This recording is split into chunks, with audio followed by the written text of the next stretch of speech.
The morning was still shaking off its sleep. Golden sunlight draped itself over the tops of the brownstones and glass towers like a warm blanket, casting long, angular shadows onto the street below.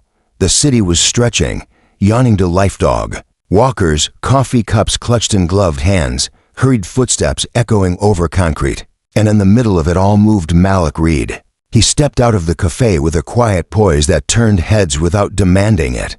The bell, above the door, chimed softly behind him, and the barista Sarah, early 20s, pink hair peeking out from under her cap, called after him with a grin. "Good luck today, Mr. Reed." He offered a smile that was half warmth, half something unreadable. "Every day is a chance," he replied, adjusting the cuffs of his charcoal gray blazer. Malik didn't walk so much as glide. Each step was measured, precise, like he was dancing to a rhythm only he could hear. He moved past a man sweeping the sidewalk outside a bakery and nodded respectfully. The man nodded back. At the curb, an elderly vendor was setting up her cart of fresh-cut flowers. Malik paused for a moment and handed her a folded 5 without taking a bouquet. "Those lilies are going to go fast," he said.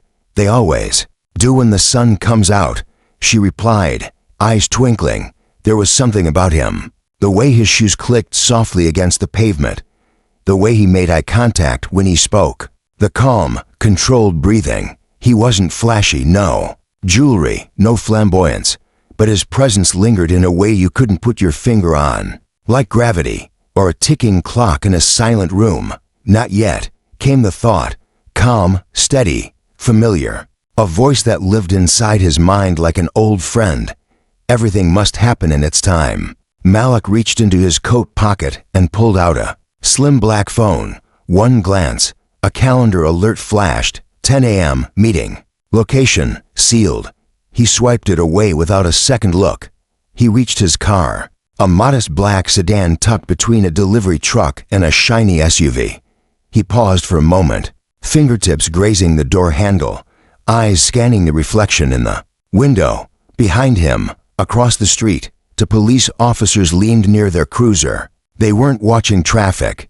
Their eyes were fixed on him. Malik exhaled softly, the sound barely audible, his expression unreadable. One of the officers, a stocky, middle-aged man with a thick neck and thinning hair, nudged the other, said something, laughed. The younger one adjusted his belt and started across the street. Malik didn't move. He didn't frown or flinch. He simply stood there, like he was waiting. The sun climbed higher. The street grew louder. But the air between Malik and the officers remained still, electric, pregnant with something unspoken. And somewhere, deep behind Malik's thoughtful gaze, a door was slowly closing, and another, far more dangerous one, had just begun to open. The cruiser's door groaned as it opened, a mechanical sigh that barely registered over the city noise. Officer Travis Holt stepped out first, 6 feet of aging muscle, graying temples, and thinly veiled contempt. He adjusted his utility belt with a grunt, eyes locked on Malik like a dog with a scent. Behind him, Officer Greg Mendez hesitated, one boot still in the car, eyes flicking between Holt and the man they were about to approach. "What do you see?" Holt asked without turning. Mendez squinted across the street. Malik was still standing by the black sedan, one hand in his pocket, the other resting lightly on the roof of the car. Calm, still. Still. "Looks like he's waiting for someone," Mendez replied. Holt smirked. "Or casing the block. I've seen that posture before. It's the pretend I belong here look." "He's wearing a suit," Mendez said. So was Bernie Madoff. They crossed the street in silence. Holt walking with purpose, Mendez dragging a half beat behind. He didn't like this, not the vibe, not the target, not the weight in Holt's voice. But Holt was senior. He'd been on the force 15 years. He carried the attitude of a man who believed he knew everything, and worse, believed the city owed him. Malik saw them coming. He didn't move. His eyes flicked to the nameplates. Holt, Mendez. A slight, almost imperceptible nod followed. "Morning. Officers," he said, voice like polished steel, smooth but strong, carrying power and restraint. "ID."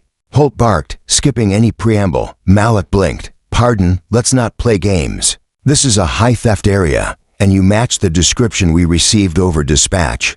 Mendez flinched slightly. They'd had no such dispatch. Malik's gaze dropped to Holt's badge, then back to his face. His expression didn't shift, but the air seemed to chill by a few degrees. "May I ask what description that is? You're asking a lot of questions for someone who claims they're just getting into their car." Holt shot back. "I wasn't aware that being articulate was a crime," Malik replied calmly. "That did it." Holt stepped in closer, too close. His hand hovered near his holster now, thumb flexing unconsciously. Malik's stance remained neutral, open, but his eyes narrowed, just a touch. The kind of narrowing that suggested calculation, not fear. Mendez felt his stomach knot. Something about this was off. This guy wasn't nervous, not confused, not angry. He was waiting. Malik slowly, deliberately reached into his inside jacket pocket and withdrew his wallet. "You'll find everything's in order."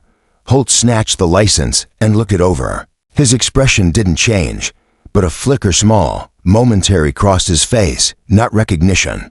Not quite, but something else, something that made him uneasy. "You from around here?"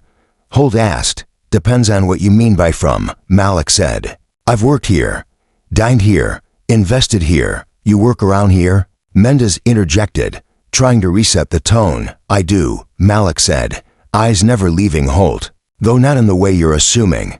"What's that supposed to mean?" Holt snapped. Malik gave the smallest of smiles. "Only that assumptions tend to say more about the person making them." The silence that followed cracked like tension in a courtroom. Even the street seemed to pause. Then Holt stepped back and flipped Malik's ID into his chest. "We're going to take a look inside that car." "I'd prefer you didn't," Malik replied evenly. Holt's hand snapped to his cuffs. "I bet you would. No cause, no consent. That would be a violation." Holt surged forward. "You don't tell me how to do my damn job." Mendez stepped forward, a hand half raised. "Travis, maybe we should step away from the vehicle."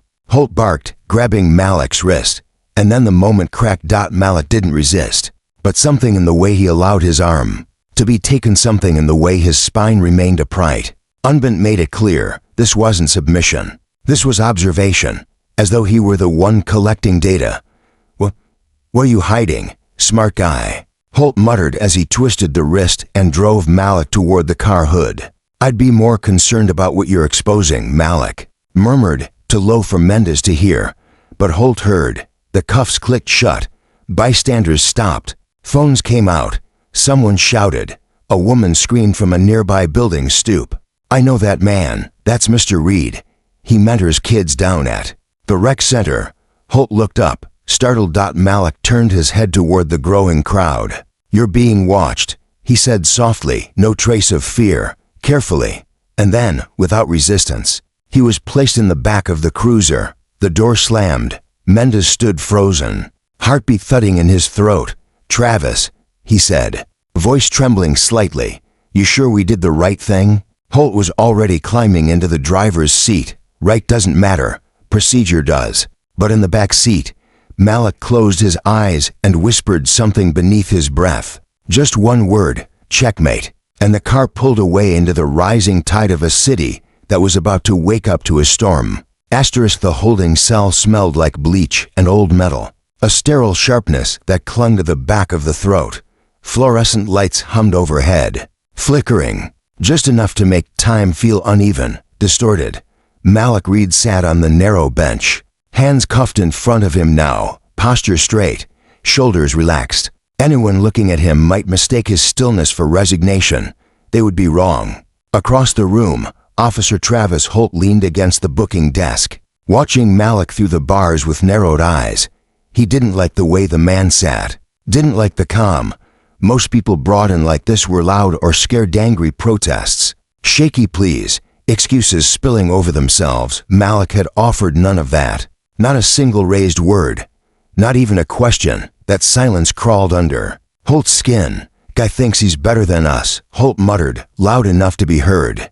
Officer Greg Mendez stood nearby, pretending to organize paperwork he'd already straightened twice. His eyes kept drifting back to Malik despite himself. There was something unsettling about the man, not threatening, not arrogant, intentional. like he was exactly where he expected to be.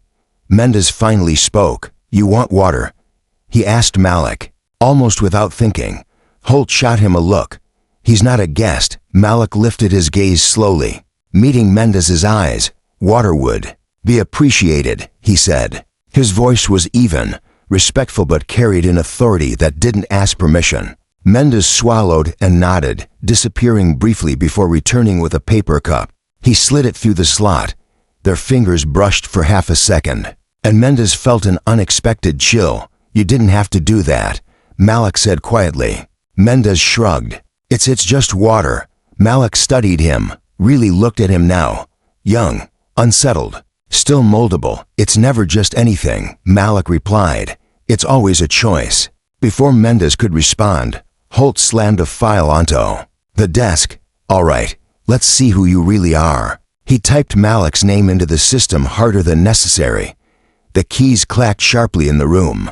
A beat passed, then another. Holt frowned. "No priors," he muttered. Mendes stepped closer. "That's clean. Like, really clean." "Everybody's clean until they're not," Holt snapped, scrolling. "Credit score. Employment. Address." The screen refreshed. Holt froze. "What?" Mendes asked. Holt didn't answer right away. His jaw tightened as he leaned closer to the monitor, scrolling back up, then down again. The color drained from his face, just a shade. "That's weird," he said. "What's weird?" Mendes pressed. Holt turned the screen slightly, shielding it instinctively, then hesitated. He turned it back. "There's a flag," he said slowly. "Not criminal. Federal." Mendes's breath caught. "Federal. Like witness protection." "No," Holt said. "Higher." Malik took a sip of water, unbothered. The sound echoed louder than it should have. At that exact moment, the station doors burst open. A woman in a dark navy suit strode in, heels sharp against the tile, presence commanding immediate attention. Lieutenant Aria Lawson. Conversations died mid-sentence as heads turned. Her eyes were already scanning the room, sharp and analytical. "Who brought him in?" she asked. Holt straightened instantly. "That would be me, Lieutenant." Lawson's gaze flicked to Malik, then back to Holt. "On what grounds?" "Suspicious behavior. Failure to cooperate." Malik raised an eyebrow slightly. Lawson noticed. "Is that so?" she said. "Because I just got a call from downtown asking why my precinct arrested a man whose name lit up half their internal system." The room went silent. Mendes felt his pulse hammer.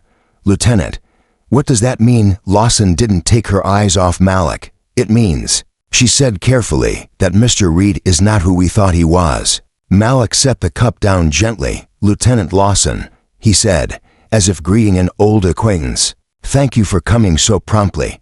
Holt took a step back without realizing it. "You know her?" "I know of her," Malik replied. "Reputations travel faster than uniforms." Lawson approached the cell, stopping just short of the bars. Up close, she could see it now, the intelligence, the restraint, the weight of something heavy carried quietly. "Mr. Reed," she said, lowering her voice, "before we go any further, is there something you'd like to tell us?" Malik met her gaze fully now. "No fear, no anger, only this," he said. "The decisions made in this room today will be examined far beyond this building, by people who do not forgive easily." A phone rang somewhere behind them, then another. A desk sergeant rushed over, pale. "Lieutenant, we've got 3 black SUVs pulling up out front. No plates. They're asking for you." "And oi for him." Lawson's chest tightened. Holt whispered, barely audible, "What did we just step into?" Malik leaned back against the bench, eyes calm, voice steady. "You didn't step into it," he said. "You revealed it." And as the station doors opened once more, this time to men and women who carried badges, no one questioned. The balance of power in the room shifted completely. The real arrest had just begun. The station seemed to shrink as the first black SUV rolled to a stop outside, its tinted windows swallowing reflections of the crowd that had begun to gather. The engine idled with a low, deliberate hum, like a warning. Inside, conversations died mid-sentence. Radios crackled and fell silent. Even the fluorescent lights overhead felt harsher now, exposing every nervous glance and clenched jaw. "Lieutenant," Aria Lawson stood motionless near the holding cells, her spine straight, her face carefully neutral. Years on the force had taught her how to mask fear, but this was different. This wasn't the usual internal affairs scare or a call from City Hall. This felt federal, heavy, final. Behind the bars, Malik Reed rose slowly to his feet. The sound of his cuffs shifting echoed louder than it should have. He rolled his shoulders once, subtly, like a man preparing not for escape but for impact. Officer Greg Mendes swallowed hard. "Lieutenant," he said under his breath, "those vehicles. They didn't come through dispatch." Lawson didn't look at him. "I know." The front doors opened. Two men entered first, both in dark suits, both moving with a synchronized precision that screamed training. Their eyes swept the room, cataloging exits, personnel, angles. A third followed, a woman, early 40s, sharp-eyed, carrying herself with an authority that bent the room toward her without a word. She stopped just inside the doorway.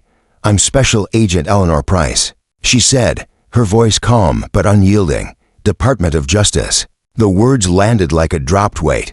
Holt's mouth went dry. His mind raced, searching for something, anything that would explain how a routine stop had turned into this. He glanced at Malik, and for the first time, fear crept into his eyes. Agent Price's gaze followed his. "Which one of you arrested Malik Reed?" she asked. Holt opened his mouth. No sound came out. "I asked a question," Price said, turning, slowly, deliberately, until her eyes locked onto him. "And I don't enjoy repeating myself." I did," Holt managed. "Officer Travis Holt." Price nodded once, not approval, confirmation. "Good," she said. "Then you should stay exactly where you are." She turned to Lawson. "Lieutenant, with all due respect, your precinct is now under federal observation, effective immediately." A murmur rippled through the station. Someone cursed quietly. Another officer took an unconscious step back. Lawson drew a slow breath. "Agent Price, may I ask the nature of—" "You may," Price interrupted, "but you won't like the answer." She gestured toward Malik. "Mr. Reed has been operating under federal authorization for 14 months. His work involves documenting patterns of unconstitutional policing practices. Your precinct was scheduled for evaluation next quarter." Silence swallowed the room whole. Mendes felt his knees weaken. 14 months. This wasn't an accident. This wasn't a coincidence. Holt shook his head, panic bleeding into his voice. "That's impossible." He never identified himself. He refused to cooperate. Malik finally spoke, his voice measured, cutting cleanly through the noise. "I complied with every lawful order."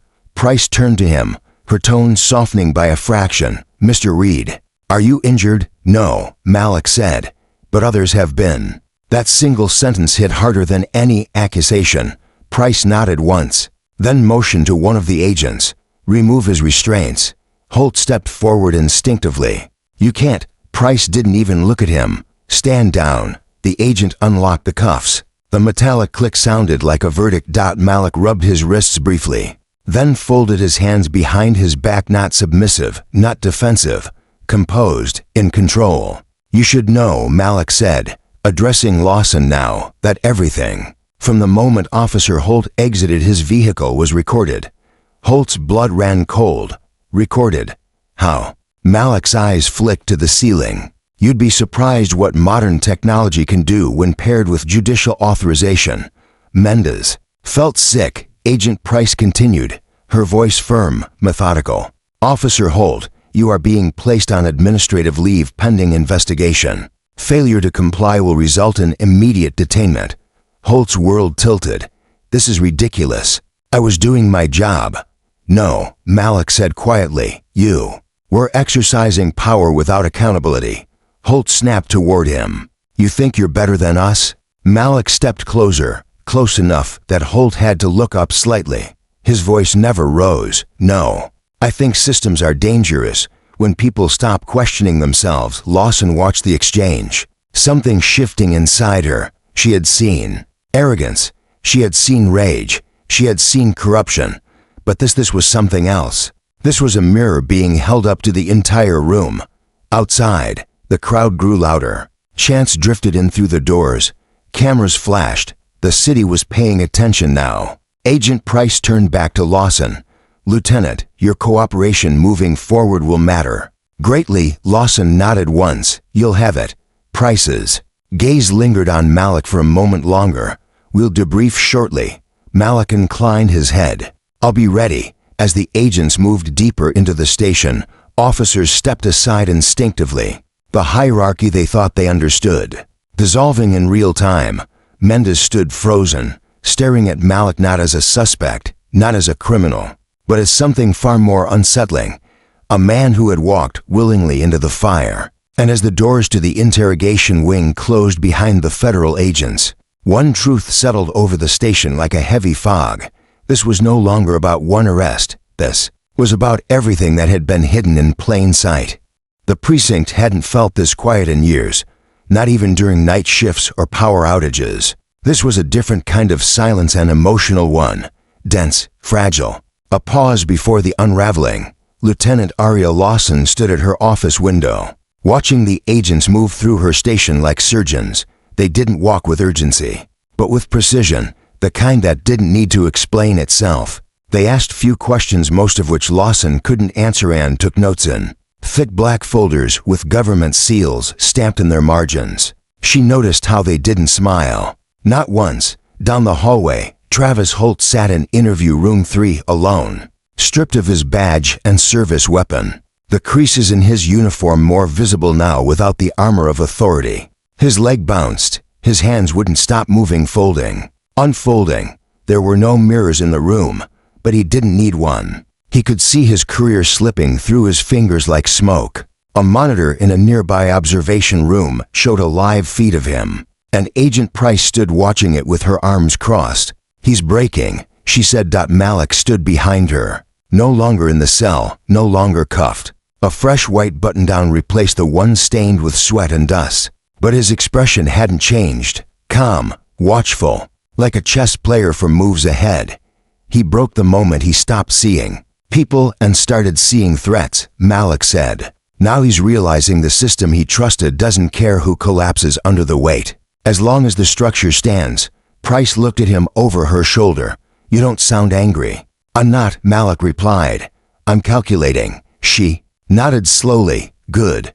Because what comes next requires clarity." In the bullpen, Mendez sat at his desk with his head in his hands. The arrest footage had gone viral overnight, over 2 million views, and climbing. The comments were a landslide of outrage: wrongful arrest, racial profiling, federal plant, hero, spy, traitor. Every label and counter-label trying to make sense of one man's quiet resistance. His phone buzzed with texts from friends, family, academy classmates. A few supportive, most confused. One message just said, "You always were too soft." He shut the phone off and looked across the room. Lawson met his eyes through the glass. She called him in with a tilt of her head. "You okay?" she asked as he closed the door behind him. Mendez hesitated. "Lieutenant, I didn't sign up for this." "Didn't sign up for what?" she asked, leaning forward. "Reality. I didn't know," he said. "I just followed Holt's lead. I didn't think." "That's the problem," Lawson cut in. "Too many people don't think. They follow. They survive. They justify. Until one day, they end up sitting in that room." She nodded toward the monitor, realizing they're the villain in someone else's story. Mendez sat down. "He scares me, Malik." "No," he said quietly. "What he represents. What it says about us." Lawson sighed and leaned back. "Then maybe it's time we stop representing the wrong things." In the evidence room, two federal agents reviewed bodycam footage. Holt's camera cut out mid-incident, a malfunction. He blamed on the battery, but Mendez's? It told a different story. Clear audio of Malik asking questions, complying, warning them. The footage was damning, not for what was said, but for what wasn't. No resisting, no threats. Just institutional presumption delivered in blue and brass. Agent Price took the footage straight to the mayor's office.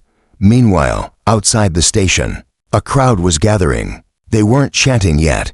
They didn't need to. The presence itself was thunderous. College students, teachers, activists, mothers holding signs that read "Malik is all of us and demand accountability now." Cameras buzzed and drones circled overhead. The city was watching, and for once, it wasn't turning away. In the middle of it all, a quiet black sedan pulled up. From it emerged a woman in a charcoal business suit, hair braided tightly, eyes sharp. She stepped onto the sidewalk like she belonged there, because she did. Her name was Dr. Elise Ward, constitutional lawyer and Malik Reed's mentor, a woman whose name carried weight in D.C., whose speeches were studied in ethics seminars. She approached the steps of the station, flanked by 2 aides and a television crew. Malik met her at the door.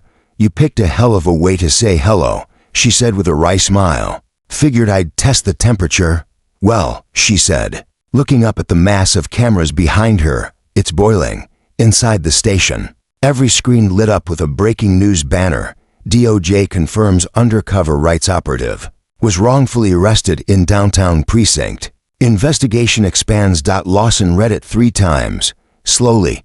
Then she stood, crossed the floor, and unlocked the file cabinet behind her desk, the one she hadn't touched in years. She pulled out a manila folder labeled Complaints, Unresolved. Holt's name was on more than a dozen of them. And now, finally, someone had the power to do something about it. The storm had broken, and the reckoning had only just begun. The rain came without warning, hard, heavy, and unrelenting. It washed down the city's windows like an unspoken reckoning, the kind that didn't ask for permission and refused to be ignored. It soaked the protest signs outside the precinct and slicked the sidewalks where news vans had gathered in clusters. But the crowd didn't move. They stood there, shoulder to shoulder, eyes fixed on the building that had, for years, operated like a fortress, untouchable, unaccountable. Until now. Inside, the air was even heavier than the storm outside. Travis Holt sat in the corner of an interrogation room that no longer felt like his domain. His uniform was wrinkled now, his nameplate absent. His eyes darted to every sound in the hallway: boots on tile, a cough, a phone ringing in a distant office. The walls felt like they were closing in. Agent Eleanor Price stood across from him, notepad closed, arms crossed. Her tone was quiet, but each word landed like a hammer. "You arrested a federal asset conducting a Department of Justice operation," she said, "without cause, on falsified pretenses. Do you understand what that means?" Holt didn't answer. "I'm not asking as a formality," she continued. "I'm asking because intent matters in the prosecution of civil rights violations. And if we can prove yours, I didn't know who he was." Holt snapped. "Did you need to?" she asked. "Was knowing his identity the only thing that would have stopped you from doing what you did?" He looked away. Price stepped forward, slow and deliberate. "You're not on trial yet, Officer Holt. But your department is, and your name is inked into every page of the file I'll be carrying into that courtroom." She closed her folder. "Think about that." And she walked out, leaving Holt with his silence and his consequences. Across the precinct, in an auxiliary office that had been hastily converted into a secure briefing room, Malik Reed sat at a long table strewn with folders, sealed documents, and encrypted tablets. Across from him sat Dr. Elise Ward, a woman who had mentored him, defended him, and in many ways made him. "You sure you want to stay embedded this deep?" she asked, scanning a report. "You could walk away now. They'll name a policy after you. You've already exposed more in 1 week than some attorneys do in a decade." Malik didn't answer right away. He looked out the rain-specked window, watching the slow spin of a news drone overhead. His reflection hovered faintly in the glass, a man caught between 2 worlds: the system that harmed him, and the justice he hoped to force from its teeth. "I'm not interested in being the symbol they learn from," he said finally. "I want to be the mistake they never repeat." Ward nodded, slowly closing the folder in front of her. "Then I hope you're ready for what comes next, because the gloves are off now. They're panicking." He turned back to her. "Good." As the city watched, new dominoes began to fall. The city council issued an emergency order mandating the review of every complaint filed against the precinct in the past 5 years. Internal affairs, once seen as ceremonial at best, was now flooded with whistleblowers. Officers once emboldened by silence were calling anonymously to report misconduct. Names, dates, patterns. What had begun as an isolated arrest was rapidly becoming an indictment of a department and a city. Lieutenant Aria Lawson stood in the briefing room, arms folded, listening as Agent Price outlined what was to come. Her precinct had become ground zero for a national scandal, federal auditors, review boards, civil lawsuits on the horizon. It would have been career-ending if she weren't already pulling up the rod herself. "I need full access," she told Price. "Body cams, disciplinary records, patrol logs, you'll have it," Price replied. "We're not here to sweep, we're here to burn." Mendez watched from the hallway, a knot twisting deeper in his gut. He remembered the way Holt's voice used to dominate every room. How he'd been the officer you didn't question, the one who made you feel like questioning was betrayal. And now, that voice was cracking under the weight of a truth that had always been waiting. Malik passed Mendez in the corridor. They didn't speak, but they locked eyes. There was no animosity, only gravity. And maybe something like warning. That night, the precinct's windows glowed like confession booths. Officers stayed late, not because of duty, but dread. Every desk felt like a trigger, every silence, a sentence. Outside, the protesters refused to leave. Their chants, soaked in rain, bled together like thunder. Justice for the unheard, no more shields for the guilty. "We see you now." At 11:43 p.m., a sealed envelope was slipped under Lieutenant Lawson's door. Inside was a USB drive, unlabeled, with one line scrawled on a sticky note. From inside, "Check February 12th patrol logs. 8th and Lamar." She plugged it in alone, and what she saw made her blood run cold. A body cam, grainy footage, an alley behind a closed laundromat. Holt, another officer, a black teenager on his knees, crying. No audio, just movement. And then she closed the file, covered her mouth, took a breath. The abuse wasn't new. It had just been buried. She turned to her notepad and began writing names. She would not look away this time, and in a city finally waking up to the lie it had been living. Malik Reed opened a locked folder on his encrypted tablet. Inside were photographs, maps, transcriptions, legal strategy notes. At the top was a single line: Phase 2, Federal Oversight and Grand Jury Prep. He tapped the screen. Everything he needed was falling into place. The system had invited him in, thinking he was just another man to push down. But Malik wasn't beneath them. He was underneath them. And now he was ready to bring the whole house down. The next morning came with no mercy. The rain had stopped, but the storm had only just begun. City news stations had rerun the arrest footage on a loop through the night. The thumbnail alone: Malik Reed in cuffs, head held high, flanked by two stone-faced officers, had become a symbol. By sunrise, hashtags were trending in over a dozen states. Civil rights lawyers, celebrities, activists, former police chiefs, they were all weighing in. And now, a second video had leaked, the footage from February 12th, the patrol logs, the grainy alley surveillance that Lawson had watched in sick silence the night before. She hadn't slept. She sat in her office, eyes bloodshot, fingers steepled under her chin. In front of her were two folders, one marked unresolved complaints, the other Malik Reed, Phase 2. A printout of the leak's transcript lay between them. Like a body on a slab, someone inside the department had sent that file to her. Someone who had witnessed it. Someone who had stayed silent for too long. Whoever it was, their silence had ended. But the city's questions had only just begun. Her door opened without a knock. Agent Eleanor Price walked in, grim-faced, a tablet under one arm. "We've got fallout." Lawson blinked slowly. From the footage, not just that. Holt's wife filed a protection order last night. Says he's unraveling, making threats, paranoid. Thinks the DOJ's been watching him. For years, Lawson wasn't surprised. As he talked, Price set the tablet down and pulled up a list of names. "He's given us fragments." Hinted at a group of officers off books communication.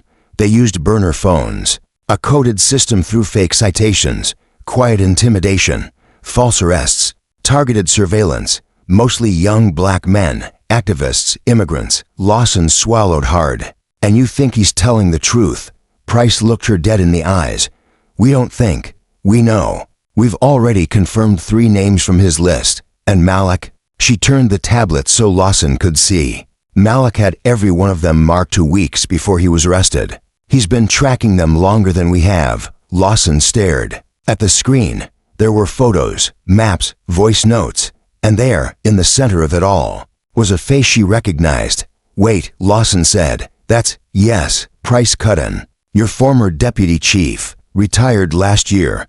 Lives out in Westbury now." Lawson felt her throat tighten. "He trained Holt.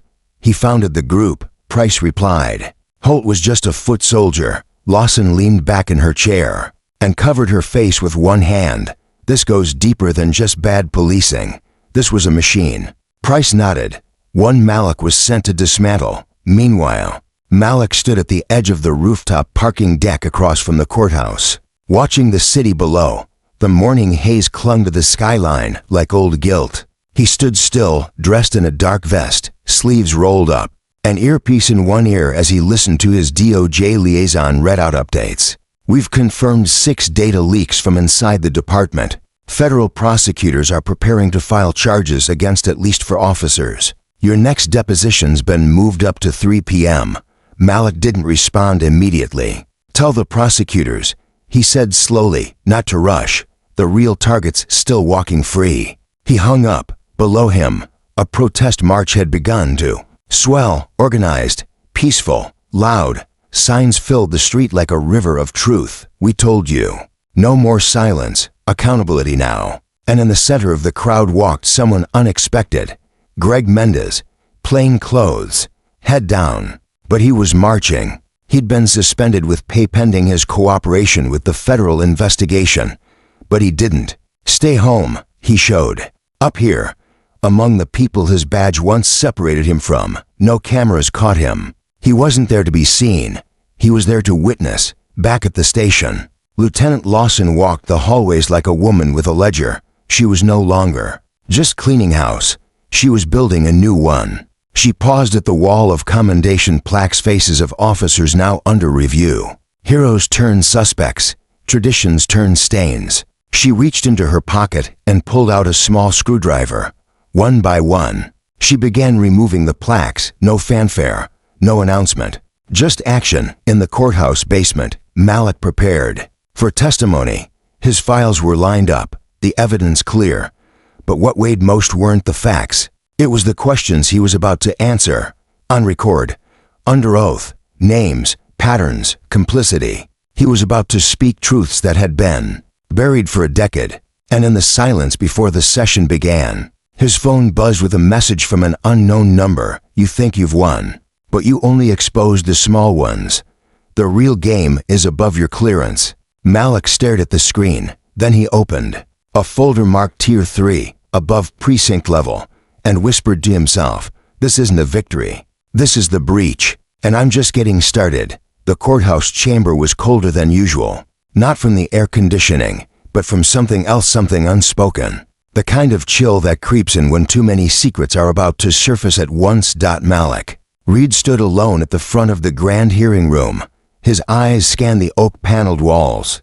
The rows of chairs where press, officials, and department heads would soon sit. The kind of people who had smiled politely while shaking hands over broken systems. He wasn't intimidated by them. He had been preparing for this moment for years. Outside, the city simmered with protest, reform, and fear. Inside, silence gripped the room like a jury holding its breath. The door opened.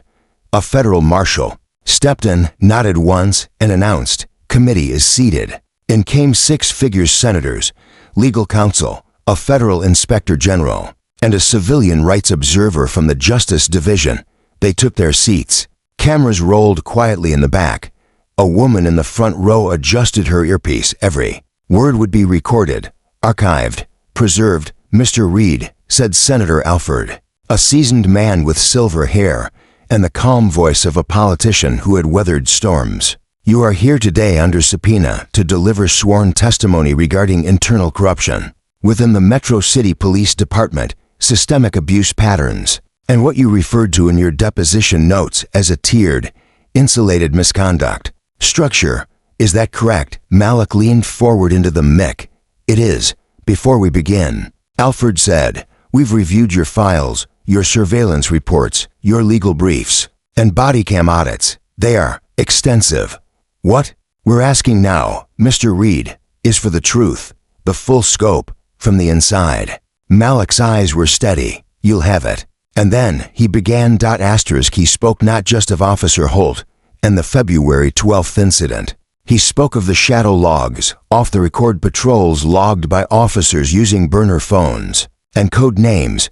He named Deputy Chief Glenn Marsh, the man who had trained Holt, as the architect of the Silent Badge Unit, a rogue task force that operated outside policy to maintain control over targeted communities. He outlined the funneling of seized assets into falsified maintenance budgets, hush settlements buried under falsified claims, and fake anonymous complaints used to justify surveillance.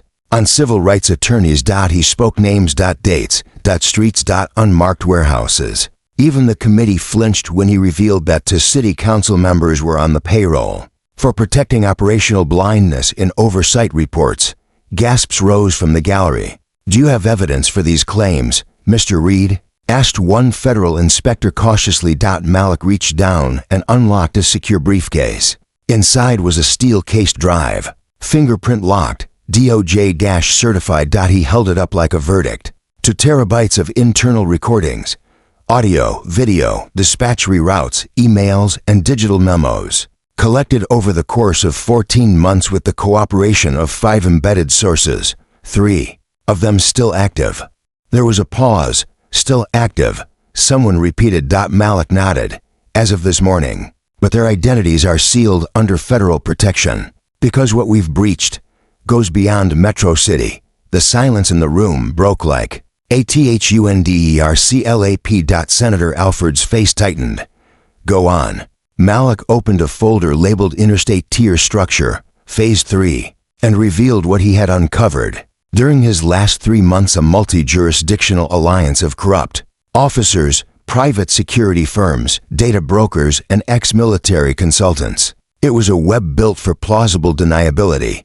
They weren't just arresting the innocent. They were profiling political organizers, blacklisting lawyers, and feeding predictive policing systems data that was deliberately poisoned to target communities based on racial and economic indicators. This wasn't a few bad apples, Malik said, voice unshaken. This was a plantation with a tech department. A gasp swept through the room off from the back. Reporters were already typing. Phones were buzzing with real-time updates.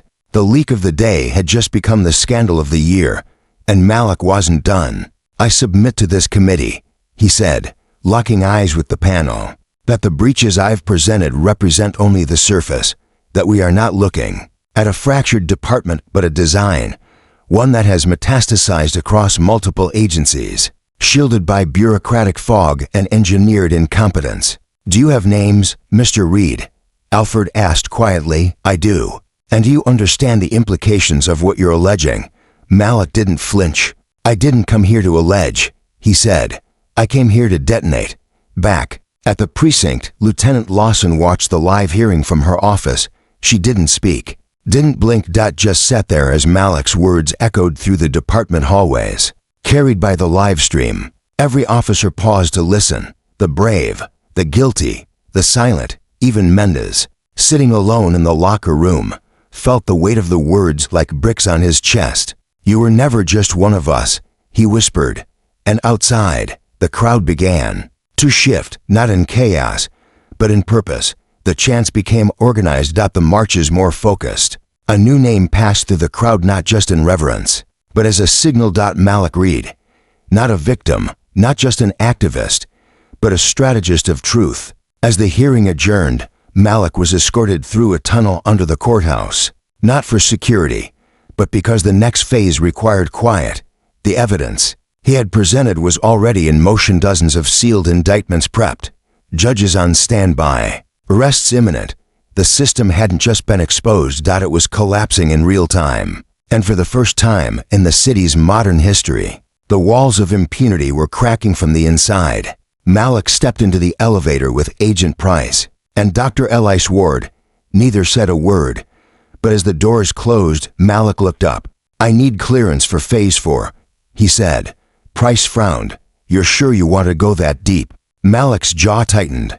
"I'm not digging anymore. I'm about to bury them." And somewhere, behind thickwood doors and silenced rooms, the architects of the old system began to panic, because the man they had once thrown in a cage was now holding the keys to theirs. It began with a knock, not the loud, aggressive kind no battering rams or flashbangs, just a quiet, deliberate knock on the polished mahogany door of Councilman Barrett's private office, the kind of knock that signals everything has changed, and that nothing after will be polite again. He opened it expecting a courier. Instead, he was met by 2 federal agents and a warrant. By 7:14 a.m., 3 more city officials were in cuffs. By 9 a.m., 5 precinct commanders across 3 jurisdictions were on administrative leave, escorted out under flashbulb storms of reporters shouting questions they could no longer answer. And by noon, a live feed from the Department of Justice revealed what many feared and a few had dared to hope: a federal task force, led by Assistant U.S. Attorney Dana Cho and overseen by Agent Eleanor Price, had launched a full-scale RICO investigation into systemic corruption across multiple law enforcement agencies, naming Malik Reed as the primary investigative architect and cooperating witness. The city didn't breathe that day. It held its breath. Malik, standing at the top of the federal courthouse steps, didn't smile as the cameras flashed. His presence didn't demand attention, it drew it. The press screamed questions, but he only paused once before stepping inside. This isn't about revenge. It's about reconstruction. Inside the building, Malik entered a secure, glass-walled conference room deep in the heart of the DOJ's war room. Agent Price was already there, seated with Dr. Elice Ward, several federal prosecutors, and 2 unfamiliar faces in tailored suits, cybersecurity specialists from the National Security Division. "They didn't waste time. You've triggered something bigger than we anticipated," Price said, placing a thick dossier on the table. "The predictive data corruption you uncovered, it's not local." One of the cybersecurity analysts, a tall woman with gray streaks in her hair and dark eyes like polished stone, leaned in. "We've traced patterns in the metadata. Someone's been deliberately seeding biased data into crime prediction algorithms across dozens of cities, private firms, AI tools used in probation assessments, bail hearings, patrol assignments." Malik's hands tightened into fists beneath the table. "How far up?" he asked. The analyst exhaled. "High, and worse, profitable. We're talking investments by people who benefit from higher incarceration rates, security contracts, surveillance budgets. Some of these companies are valued in the billions." A long silence. Then Malik asked the only question that mattered. "Do we have access?" Agent Price pushed a black folder across the table. "We do now, thanks to your phase for list." Malik opened it and found what he feared and expected: a national map dotted with digital red marks. Each one represented a city compromised by false data, covert profiling tools, or rogue task forces operating under legal camouflage. At least 28 cities, over 70 officers and consultants flagged. The web was no longer hypothetical. It was alive. "You've made enemies," Ward said quietly. "Dangerous ones." "I didn't make them," Malik replied. "I just stopped pretending they didn't exist." That evening, the city erupted again, but not in protest. This time, it was celebration. People marched not with grief, but with fire. School murals of Malik began to appear in neighborhoods that had once feared their own streets. Organizers handed out pamphlets reading, "The next phase is us," guides for community oversight boards, grassroots watch programs, and legal literacy events. But not everyone was celebrating. In a private estate tucked away in the gated hills north of the city, 5 men sat in a leather-walled room, phones silenced, eyes on the screen that displayed Malik's press conference. "This cannot continue," one said coldly. He was a footnote, a planted name. He was supposed to observe, not dismantle. "Do we remove him?" Silence. Then another man, older, calm, dangerous in a way the others weren't, leaned forward. "We don't remove the hammer. We break the hand that holds it." He nodded to an aide, who left the room. The last man, whose tie bore the crest of a private defense conglomerate, swirled his glass of scotch. Phase 4 was theirs. Let's give them phase 0, back downtown. Malik returned to his temporary residence under DOJ protection. But as he entered the suite, he noticed something. Wrong, subtle, too subtle for the untrained eye. A glass out of place, a chair slightly turned, the faintest scent of tobacco. He didn't smoke, and neither did the agents assigned to him. He didn't panic. He opened his briefcase and removed a slim silver device, pressed the panic button. 5 seconds later, his secure line rang. "Mr. Reed," the voice said, "this is Control. Your location has been breached. Extraction team inbound. ETA for minutes." Malik stared into the darkened suite. He wasn't surprised. Not anymore. He walked calmly into the bedroom, retrieved a flash drive embedded into a hollowed Bible, and returned to the front door when the extraction team burst in. They found him standing by the window, ready. "I need a full trace," he said. "Every signal, every shadow. I want to know who just stepped into my space." Price called within the hour. "We found the breach. It didn't come from local units or state channels." "Then who?" Malik asked. She hesitated, and for the first time since this began, Malik heard something in her voice he hadn't heard before. Dread. It came through a Pentagon proxy. The phone line went quiet. Malik looked out across the city, its skyline still glowing from the people it contained, people who believed the fight was over. But he knew better. He hadn't hit the bottom yet. He'd only reached the roots, and now he had to go deeper, because the truth was built like a bunker, and Malik Reed had just found the hidden door. It was 3 minutes past midnight when Malik Reed stepped into the underground war room, buried beneath a decommissioned federal building on the edge of the city. The lights above him buzzed to life, one by one, as the blast door sealed shut. Behind him with a hydraulic hiss. In this room, silence wasn't just expected, it was protocol. He had been here once before, months ago, during the earliest days of the investigation, before the protests, before the cameras, before the badge that tried to break him. Back then, the board had been mostly blank. A few leads, a handful of documents, names written in dry erase marker. Now the board looked like a conspiracy theorist's fever dream.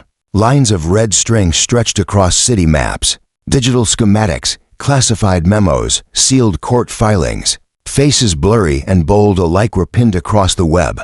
It was no longer theory. It was structure. Agent Eleanor Price waited for him at the center table, her hair pulled back, her face gaunt from sleepless nights. Round her set of figures. Malik didn't recognize one in a naval gray suit with a federal pin. Malik did recognize intelligence. The other was younger, sharp-eyed, with a badge that read simply, Internal Security Clearance Level 8. "We traced the Pentagon proxy." Price said without preamble, "You're not going to like what we found." "I haven't liked anything since they put cuffs on my wrists," Malik replied. She tapped a key on her encrypted terminal. A projection blinked to life on the wall, a classified program titled Aegis Protocol. The younger agent spoke. It was supposed to be a defensive infrastructure and internal watchdog framework, designed post 9/11s to identify and neutralize domestic threats within police departments, federal task forces, and private defense contractors. It was shut down. Or, so we were told. "What do you mean told?" Malik asked. The naval-suited man stern, with a voice like gravel, answered, "It was never shut down. It went dark. Black budget. Off book." "And now," Price continued, "we have reason to believe Aegis didn't just monitor corruption, it protected it." Malik's fists curled at his sides. "Protected it. Selective shielding." The younger agent said, "The program was hijacked. Somewhere along the way, it stopped exposing rot and started managing it, letting it grow in controlled spaces, manipulating data, eliminating threats, human or digital, that got too close." Malik paced slowly, absorbing the weight of the revelation. "This whole time," he said, "we thought we were peeling back layers of corruption, but we were being allowed to, fed just enough truth to keep our attention away from the core." The naval officer nodded.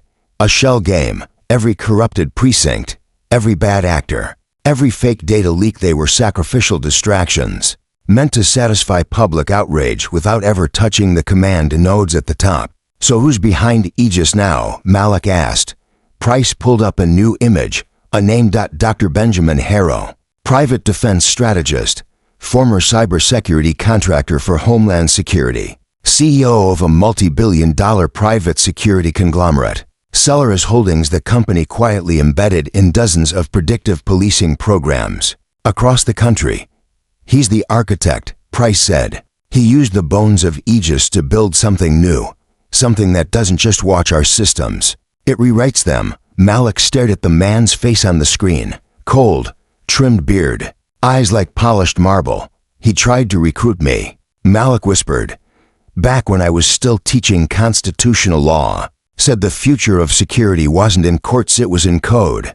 And you said no, Price said. I told him I believed in law. Then you became the law's greatest liability, she replied. For a moment, no one spoke. Then Malik turned from the board and faced them.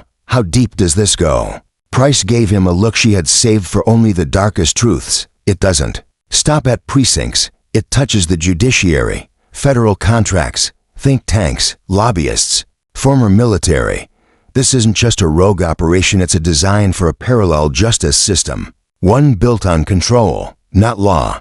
Malik's voice was low. Then we don't leak this, Price frowned. We don't know, Malik said.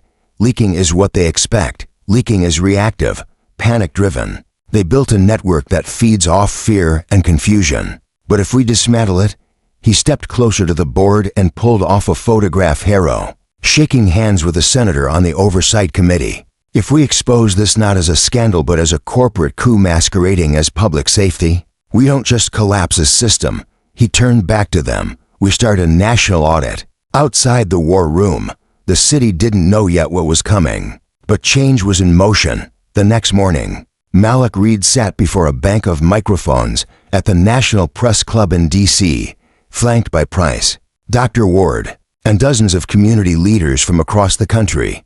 He didn't shout.